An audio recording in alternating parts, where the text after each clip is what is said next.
What's happening? Just think about something, man. Ride on this late night, out here hustling, doing my little side hustles, like I do. Why do the rich stay richer and the poor stay poor? Right? Generation after generation. It never fails. The people who is on top, they stay on top, right? Then they kids grow up, they still on top. They kids grow up, they still on top, and it just keeps going and going. This has been going on for generations, a long time. You can kind of, it's like the 1% of people in America. Let's say just in America, the 1% of people that's like rich, wealthy, the top 1%. A lot of them could trace their family history back a long time, way back, and that's something to think about. People are moving intentional.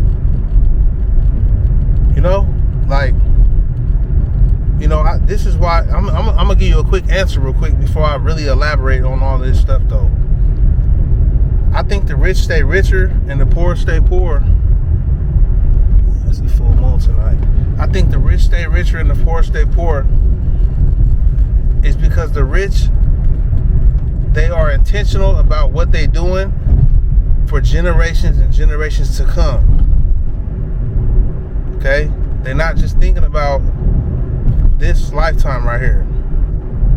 And I think they're taught I'm not speaking for everybody. I'm speaking for maybe a certain group of people. They're taught to think like this. We call it generational wealth. Okay?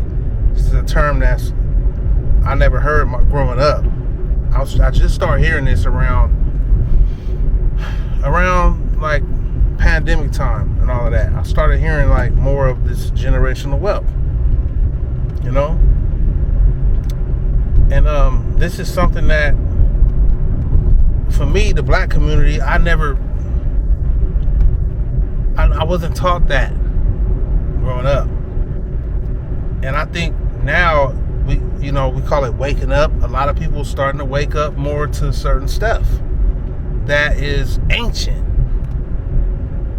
You know what I mean? Generational wealth. Come on, man. They've been doing this for as far as, America was built. Practicing generational wealth. And this is what I'm talking about. So it's like, if I could put my children in position for them to put their children and grandchildren in position and teach them what I taught them, and it could stay passed down, and everybody can be born with a trust fund, money set aside for education already as soon as they're born. You know what I mean? The conversation is different. But it's like, if I'm coming from, I'm born, there's, not much talk, there's not much conversation in the household about how to get wealthy, how to survive in our environment and thrive, above poverty.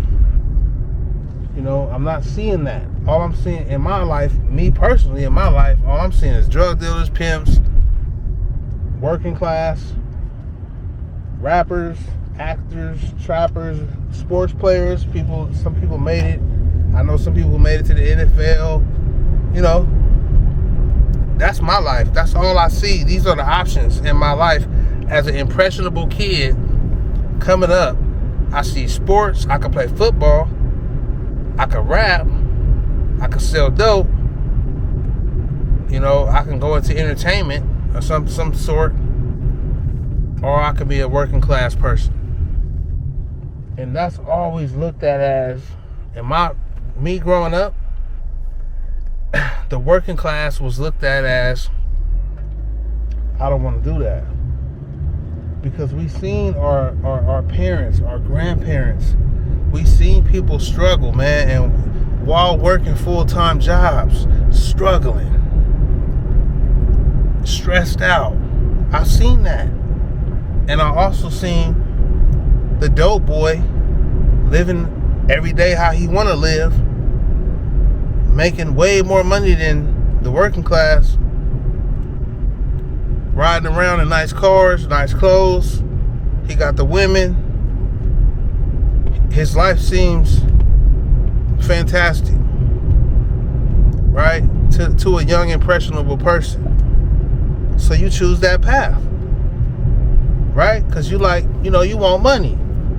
Nobody taught you that, oh shit, I can go get money over here. The same way this dope boy get money, I can go start.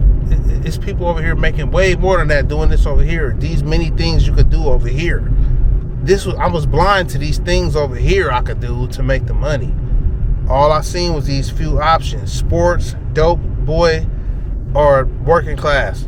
These few options is all I seen, or rapping. Because rapping used to be a way to get rich when I was growing up. You could sell $1 million on the streets out your trunk of your car when I was growing up. They changed that, shut that down. That's why I wanted to rap. I seen people getting rich off rap from the streets. That's why I wanted to rap. It was a way to replace selling drugs.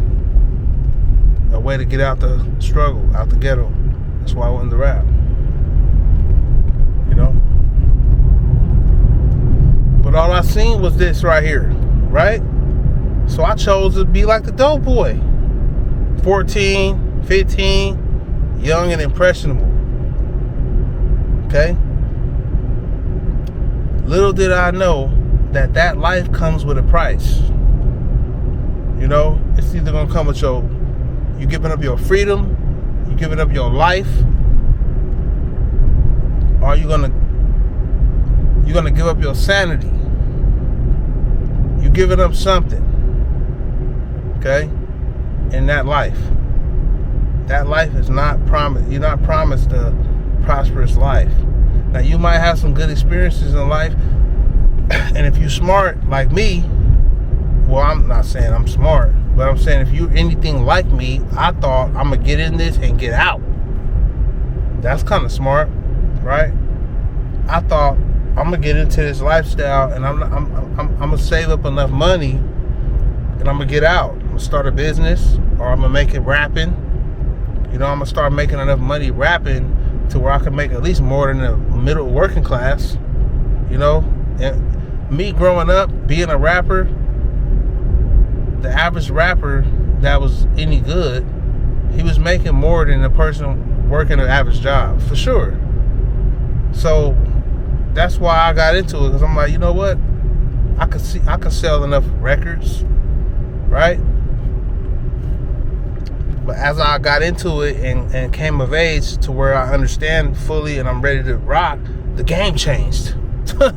Now it's MP3s, no more CDs. I was at that era where it's like I came in right when that era was ending, the good era, where you could sell out your trunk and make hella money because people are buying CDs. I came right at the end of that. You know what I'm saying? And so I had to adapt, and I just never adapted to the new way of doing the music online. I just never adapted like that. I knew how to make a buzz, but I didn't know how to make the money. So that kind of trickled on, and I went through years and years of trying to rap, and I just never made it pop. Right? Some people would say like, damn man, you ain't rapping no more. Why you ain't rapping? You was really good. Man, that shit ain't paying. What the fuck you mean? I gotta live out here, bro. You ain't buying my shit. It was that type of time, right? So this is the average thing going on in the hood, man. My story ain't no different than Man, you know how many stories that somebody could tell you just like I just told you? You know what I'm saying? And you wonder why the average person in poverty is not winning. We're not taught how to win. I'm not doing this order. This shit is... Nah, it ain't worth it. We're not taught how to win. I'm out here trapping, man. Hustling. Taking orders, doing pickups, drop-offs, working the apps, side hustles. And that order right there wasn't worth going to get, so I didn't take it. We're not taught how to win. That's the big thing. You know, that's the big issue, is that we're not taught how to win. Because you know what? If you look, it's enough go-getters as black people or just minorities, whoever. There's enough go-getters out here to where if you knew the right way to win, it's gonna be more winners. Okay? All we do is think about, oh, I want to rap, I want to play football, you know, I want to sell dope, I want to pimp, I want to do all these things that seem cool to a youngster or an impressionable person. You know, especially the rap music makes stuff sound good, but there's other ways to get that type of money without risking your life or without putting your family in jeopardy. You know, without giving up your freedom or your life. You know, there's other ways, and it's not taught in school, right? It's not taught in school. You wonder why. You know, there's like my brother, my younger brother, he went to school with a lot of people who is from a wealthier side of our town, you know, and he was friends with a few people, you know, who was kind of like, their families had money type stuff, white people, right? YT people. And you know, I kind of witnessed it a little bit. Like, they had a little cushion, right? And I'm not saying these people was like wealthy or nothing, but like, this is the trickle down effect, right? They had cushion. You know, they was ninth grade. They coming to school in nice cars. You know, they got money. Their parents own businesses and stuff. Like, you know, they own some stuff. They stay in nice areas. And these people, you know, these kids, they wanted to experience life, so they running around smoking weed and hooked up with my brother and all of that type of stuff, and they hanging out smoking and chilling and, you know, coming to the house, and I'm meeting them, you know what I'm saying?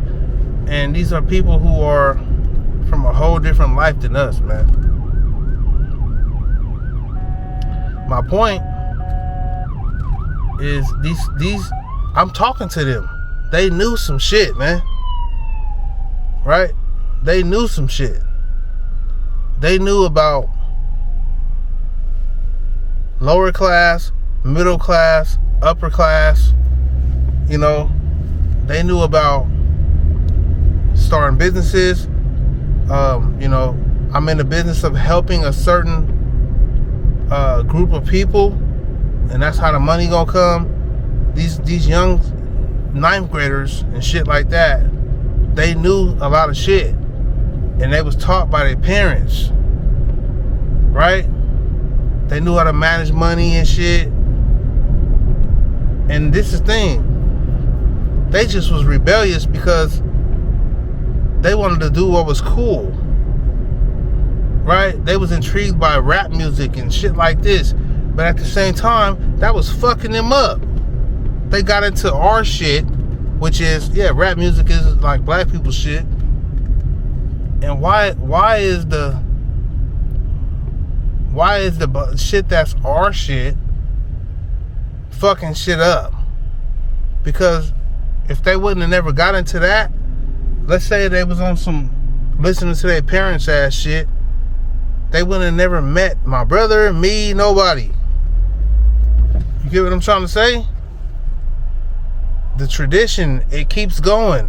We was brought up on rap music, and you know, this mentality of just, you know, chaos, destruction, and, you know, taking super risks that can lead you to your demise a little bit. If you lucky, you're gonna win. And it goes back to, you already know what it goes back to, right? We didn't have freedom. Anything we do was a risk, right? At one point, even hollering at a certain type of female was a risk on your life, right? We from that. Well, not me personally, but my peoples, right? Back in the day, before I was born, way before I was born, right? You do the wrong thing, they gonna gather you up and do you wrong. They gonna come to your house and fuck your house up and snatch you out your house and do you wrong, right? If you do the wrong thing. And the wrong thing wasn't even nothing super crazy. You hollered at the wrong girl, right? She gave you action, you hit. They didn't like that, so they came to get you. That was his cousin or his sister, or right? Some crazy shit, and you're done after that. Like, what? Or don't let me talk about the times, you know, them Oklahoma times. Okay, we done figured it out. We out here winning. We got our own infrastructure going on. Here they come with the bombs and fucking shit up. Right? This is where motherfuckers is from. Or don't let me talk about, we got leaders out here that's shot calling and creating new movements that has the black community uplifted and ready to thrive, right? But now they taking these leaders out. Pow, you're gone. Now what? People scared to step up now, right? Every leader that step up, bow, get out of here. Tupac, bow, get out of here. Right? Every leader that step up, get out of here. Knock him down. Who gonna step up now? Not me. That's what people saying. I got kids. I ain't trying to get knocked down. Right? It's strategic. So you got to understand what's really going on. Why is there people who are going to stay rich and people who are going to stay poor? And what is the meaning of sellout?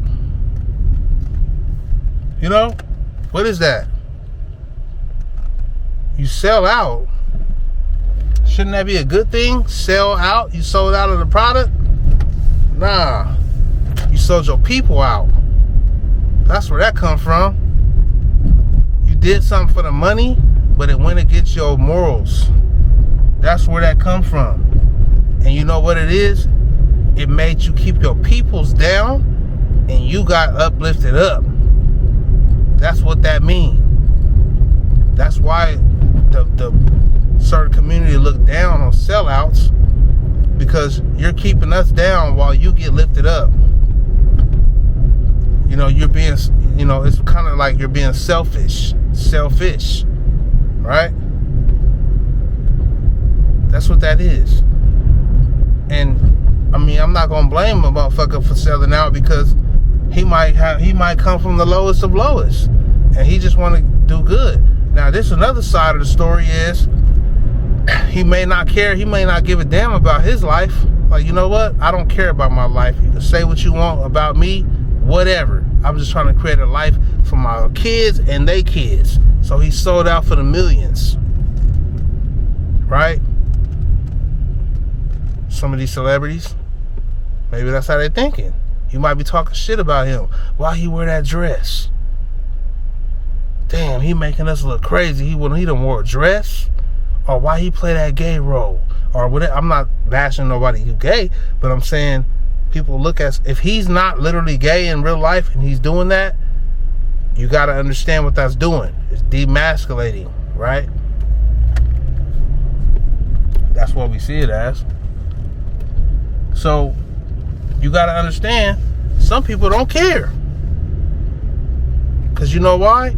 They thinking about, they done found out some shit. Like, you know what? Damn. We got to think about the generations to come. So how am I going to make sure that my kids, grandkids is good? Maybe they feeling like maybe they had an opportunity to make sure their kids, grandkids good. So he sold out. Who am I to tell that man, hey man, nah man, stay poor and represent? I can't tell him that. He like, man, you just feeling like he thinking that you thinking selfish. Cause he like, what about my kids, grandkids then? What you gonna tell them? Or you ain't even gonna be alive, but like what are they gonna do? Be in the same position I am? Cause I was trying to make you proud, motherfucker? So you gotta understand, it's two sides of the story. But how I see shit is that we shouldn't even have to have that opportunity. It shouldn't be to where if you either sell out and get rich, or you don't sell out and stay poor. It should not be that. That's where my shit is. Cause honestly, I'm just so much of a minimalist and an underdog that, you know, I stay underground and I get it out the mud. I'm not selling out. Cause you know why? I really believe I can get rich by being me, not selling out.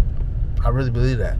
And I don't, you know, I don't gotta compromise my morals to get rich in my mind. Now I can't speak for nobody else. This is me. Everybody don't probably have that mentality. I don't know. But all I know is I'm gonna be trying this shit till I leave this place. The person who created Kentucky Fried Chicken, he didn't be successful at that till he was in his 60s. And his grandkids is eating off that. So I got a lot of time. And I'm not looking for a quick sellout buck to get my grandkids cool. Because I'm thinking about, it's bigger than just the money, really, with me. It's bigger than just the money. You know?